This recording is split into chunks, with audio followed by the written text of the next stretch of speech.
அதனால உறுதியாக அவர் பழனிசாமியின் தலைமையை ஏற்று கூட்டணிக்கு செல்ல வாய்ப்பில்லை.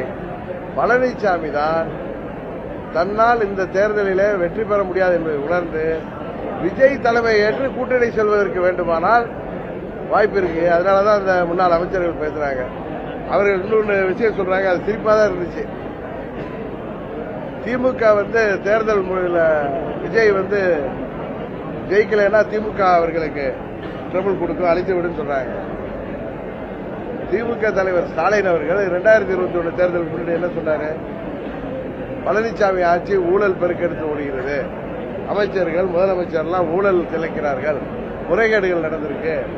தேர்தல் வாக்குறுதியிலேயே நான் தனி நீதிமன்றம் அமைத்து அவர்கள் அத்தனை பேரும் சட்டத்தின் முன் தண்டிக்கப்படுவார்கள். கொடநாடு கொலை கொள்ளை வழக்கில் சம்பந்தப்பட்டவர்கள் யாரா இருந்தாலும் நாளைக்கு பிடிச்சிருவோம், நாளானைக்கு பிடிச்சிருவோம் சட்டமன்றத்தில் சொன்னார். அவர்களையே மக்கள் வரிப்பணத்தை ருசித்தவர்களையே, அந்த ருசி கட்ட பூனைகளையே அவர் இன்றைய வரைக்கும் ஒன்றும் செய்யல. விஜய் புதிதாக அரசியலுக்கு சினிமாவில் இருந்து திரையுலகத்தில் இருந்து வந்தவரை இவரால் என்ன பண்ணிட முடியும்? சும்மா அவர்கள்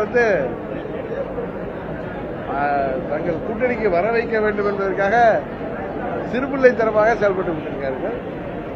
எனக்கு நான் கவனிக்கிற வரை விஜய் அவர்கள் உஷாராக இருந்து அவர் தலைமையில் வந்தால் பழனிசாமி வந்தால் சேர்த்துக் கொள்ள வாய்ப்பு இருக்கலாம் என்றுதான் நான் நினைக்கிறேனே தவிர இதுதான் நடக்கும். இதுக்காக விஜய்க்கு இவ்வளவு நேரம் பேசுறேன்னா உடனே விஜய் கட்சிக்கு போறீங்களான்னு கூட்டணிக்கு